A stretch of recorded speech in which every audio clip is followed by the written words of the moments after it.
Hello, my name is Jeffrey Frank. I am the CEO of MedStat Studio and the principal developer of the SurgeSim simulation software.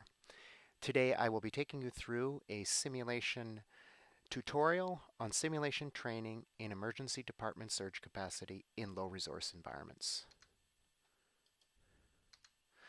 The objectives of this exercise. The important thing to note about this exercise is that it is designed to explore our understanding of organized system of command and control for initial emergency department management in the event of disaster. We should be able to, through this exercise, demonstrate the basic principles of incident command system and how to use incident command system on an improvised basis. In addition, we are learning how to discuss methods which can be used to assist in augmenting surge capacity during initial disaster response in low resource environments.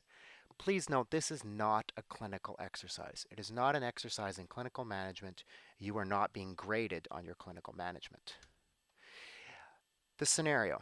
The scenario of this exercise as such, you are part of a non-government organization that has been asked to provide staffing for a large hospital in the area of complex humanitarian crisis. Your team is the first non-governmental organization on scene.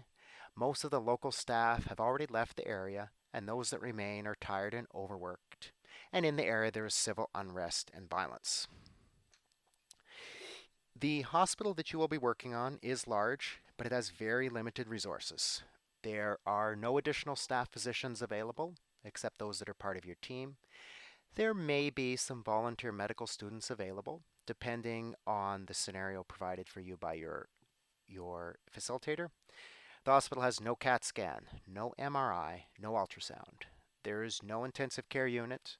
There is no blood. There are no defibrillators. And there are limited monitors, 2 monitors and 2 ventilators. The emergency department has a very basic emergency department tracking system, and the hospital is overcrowded with limited surge capacity. The nearest referral hospital is 4 hours by ambulance if available, or by jeep if it's not. During this exercise, you as a team will create the organization you wish to use in order to deal with this emergency. We encourage you to use incident command system, but if you prefer to use other systems or just manage it by chaos, that is entirely up to you as a team. The hospital does have a disaster plan. It is a very basic plan based on the ICED, that's Incident Command for Emergency Department, which details organization, triage. It has some forms and some job action sheets. But you will note that this written disaster plan has not been recently updated, and it may or may not be missing many key components. At the start of the simulation, there are already patients in the emergency department, and some of these participants will have patients in the emergency department at the beginning of the simulation. Each of these patients has a clinical chart, and each of these patients is in various phases of management. That is, some of the patients will have been assessed already, some will be waiting some tests, some even will have some CAT scans and x-rays that are done. This hospital previously had a CAT scanner, so you'll note some of them actually have CAT scans that are already done. During this exercise, we encourage you to get the most out of the exercise, to think about how you would manage these patients in real life. And as such, each of these patients must have a clinical chart. The clinical chart is there so that we can keep track of their treatment, and also, if you imagine in real life, we really need to document everyone's clinical chart. The software we use, the SurgeSim software, mimics a very basic emergency department tracking software. What I'm going to take you through now is a very brief overview on how to use this software. At this point, it'll depend a bit on your situation. If you are in a local setting, then you will have your facilitator have you connect directly to a wireless network. We'll tell you which network it is. So you'll need to connect to that wireless network. And then we will give you an URL that you can put in your favorite browser. Okay, so the simulation software works well with most browsers. It works well with Safari, most versions of Internet Explorer, Firefox and Google, Chrome, all of those will work. That's the only software you need. You do not need to load any software onto your laptop. When you first start, we encourage you to log in by changing here where it says your username. Just change that to your own name. We encourage you to use your own name only so other members of your group can identify who you are. All of you should be given or have already been given a copy of this flowchart. Now this flowchart is the only documentation or this is the user manual for the SurgeSim software. What I encourage you during your tutorial, which you will do shortly after this short lesson, is to take the time to take your practice patient and start them all the way down this flow chart from triage all the way to disposition and follow the instructions on the right hand of the flow chart. If during the exercise you need help, of course you can ask your facilitators. Most of the time the facilitators are going to say, look at your user's manual, which is this flow chart.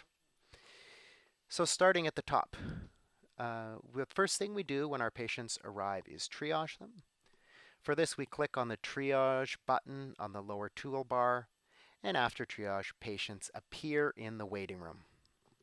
Okay, so you see here from the census screen at the bottom right-hand corner is the triage button. That will take you to the triage screen. At the triage screen, you will have the opportunity to choose the triage color or the CTAS number, depending on your local setup. If you're using Start Triage, then you will see the red, yellow, green, and black. So we can choose our triage code there, click the triage button, and then the patient is triaged. Now you will note that most of the triage will take place using very cursory, minimal information that is available on the triage screen. If you need further information about the patient, then we can click on the patient and basically ask the patient questions. Remembering throughout this disaster simulation, much like real life, more information takes more time. So here, if we look at this patient here, we see the patient has a broken foot, and we see their patient number, and all it says is swelling left foot and a little description. What if we want more information? We can just click on the picture or click on any one of those lines, and it will take us to a dialogue. This is the triage exam screen. From this triage exam screen, you will see you can ask the patient any number of different questions. What is your age? Have you had your vaccinations? What is the history? And what we do is we simply click on allergies, for instance, and view results. And after that, we will see the results of the allergies. We can ask any question we need. And when we're done, when we have enough information to make our triage decision, then we can select the number and click triage. So as we talked about after triage, the patients appear in the waiting room, and we can go find the patients in the department by returning to the census screen by clicking the census button on the bottom toolbar. So here on the triage screen, you see the census button. We can click on that, and that will take us directly to the census. Okay. So here on the census, we can see that a list of all the patients in the department.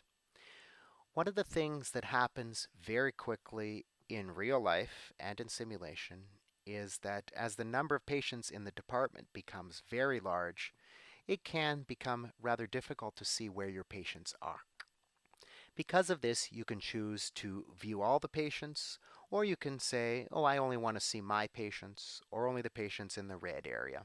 So you can use the drop-down menu there to select which patients you want to see.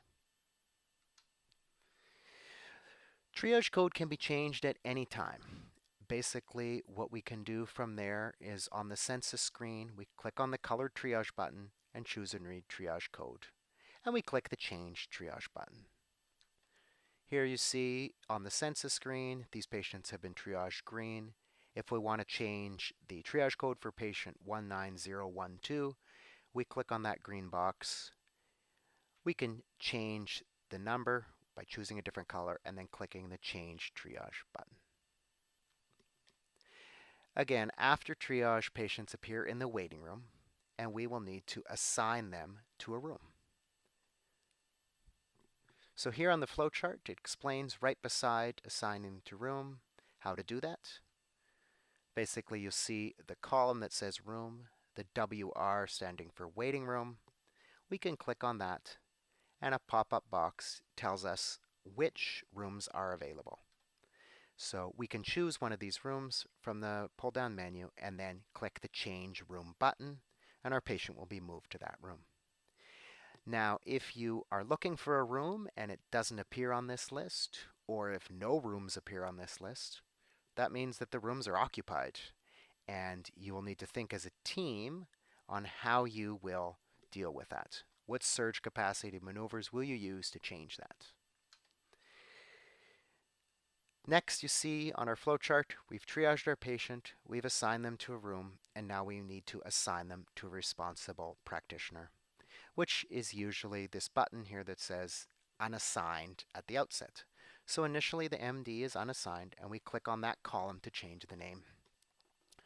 Again, when we talk about the chaos that is introduced during times when we need elevated surge capacity, it can be more and more difficult to find our own patients and for other people in the department to know who is looking after each patient. So please don't forget to assign your name, or others will start the same patient, and that is certainly a waste of resources. So here we see the column number titled MD, usually says unassigned. If we click it, we can change the MD. Now, important thing to note, if you do not see your name, then you will need to make sure that you have signed up. So where it says name, change it to your name. If you don't see your name, it's because you haven't signed up. Click and then change MD. After assigning patient, we need to do our history and exam. And so here we click on the history exam button, choose a parameter, and view results. Now, we need to choose the parameter and click view results for each question. Much like real life, the more questions you ask, the longer it takes. More information takes more time. The simulation is designed to run in approximately real time. Therefore, you do not get all the information for free, but you have to ask for it. So here's the history exam button. We click on that, and we get this dialog. If the patient is placed on a monitor, you will see the monitor. You'll see a picture of the patient, and then this dialog. And again, you simply choose, if I want to know the patient's nursing history, I select nursing history, hit view results, and I'll get the results. Okay. Remember that all patients need a clinical chart. One of the two things that we see happen, one of the two problematic things, is that we don't know what stage of development our patients are in and who's looking after them. The clinical charts are very important.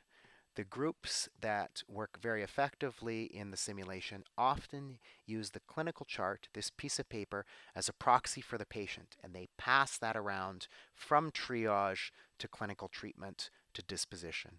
And that is a very good way to try to organize who's taking care of which patient. Okay, after we've done our history and exam, we can order some tests. We simply click on the order button and choose a test and click the order.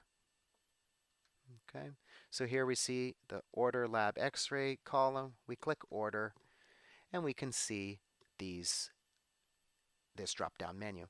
Now, tests that are in red have already been ordered. You can order them again if you like. If you, for instance, put in a chest tube and now want to repeat your chest x-ray, you can order another one. But this is just a prompt to let you know those have already been ordered. So you select each one individually. I need an alcohol level, click order. I need a pregnancy test, click order. Okay. And remember that when we order tests, there is a delay before the results are available. So the more tests you order as a group, the longer it's going to take them to be done. The calculation behind the scenes in this simulation involves a number of assumptions and does involve the volume of tests that have been ordered. So we need to use them wisely in the event of a disaster, much like in real life. Click on the View button, choose on the study, and click on View Results. So here we see the column that says View Lab X-ray. We click on the View button, and we get up this viewer. So tests that are in green are tests that are available. Tests that are yellow have been ordered. They're pending, but are not available.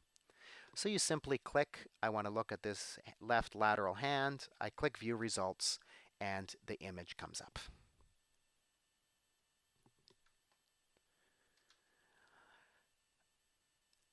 After checking our lab and x-ray, sometimes we need to perform some procedures. For here, we click on the procedure button, we choose a procedure, and then just click the procedure.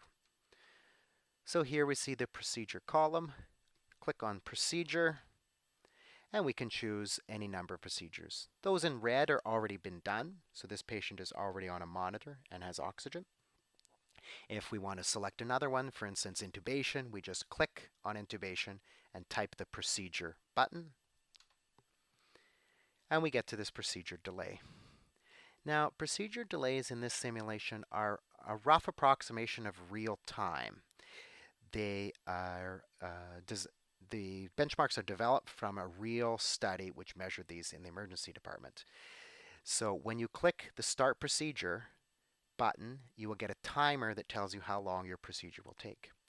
Much like in real life, during the delay, you can respond to the questions on the page, but you cannot do anything else. You can't complete your charting, can't manage another patient, can't consult with your colleagues. You are tied up performing a procedure, just like real life. It's there to make us think about which procedures are urgent and which can wait. So here we see the procedure screen. This screen has come up with a time of 174 seconds to perform this intubation. We would click the Start Procedure button when we're ready to start, and we would then describe in detail, it says, how you will intubate the patient. So you type that in, and then when the timer goes to 0, we hit the Submit button. Okay. Do not click Submit until the timer reaches 0.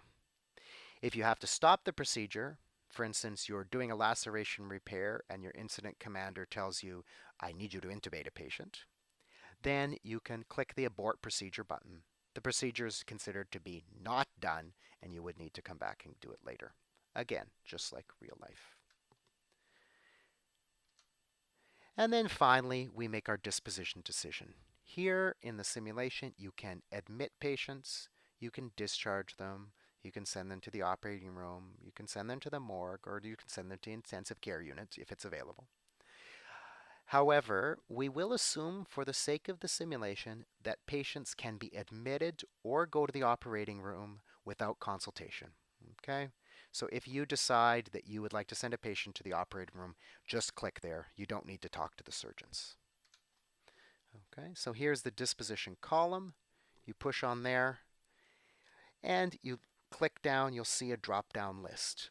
If you are looking for a ward and it is not there, that means that ward is full or not available.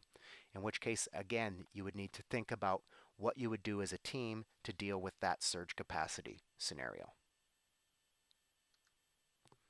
For instance, here we want to send a patient to the cardiac care unit. We click that from the drop-down menu. We click the disposition button, and the patient will go. At the bottom of your census screen, you'll also note that there is a screen that says Department Status, Department Map, and Hospital Resources. So here at the bottom, you see the toolbar. If we click on Department Status, we get a list of all the rooms in the department and the number of the patient, or if they're blank, they're empty. So that gives us a quick way for whoever is interested, particularly the incident commander, to immediately find the status of the department. The Hospital Resources button, again at the bottom, will allow us to see what areas are available in the hospital, how many beds are available in each area. You will be getting important messages throughout your simulation in the chat column, and you can click on that message button to read. The new messages appear at the bottom, and the messages appear under the name of the recipient. IC means Incident Commander, so if you see that IC chat, you should click on that button. You certainly are encouraged to use the chat column to chat with one another if you like, but you are also welcome to just talk to each other as you'll most likely be in the same room. There's the chat column. Occasionally you'll see this dreaded black and red box that says alert. That means that patient's status has changed, and if you are looking at that patient, we encourage you to click on that box to see. Here you see it says that this patient has become agitated, and you as the care provider for that patient should find a solution. Now, problems with the simulation, the management staff are there to help. The management staff also plays all other roles of other people in other parts of the world. So your management staff is your radiologist if you need them, your surgeon if you need them, the prime minister of the country, the coordinator of the hospital, the janitor, security. Any of those things, if you need them, then you should get in touch with them. And if something looks strange on your simulation at any time, try hitting the refresh button.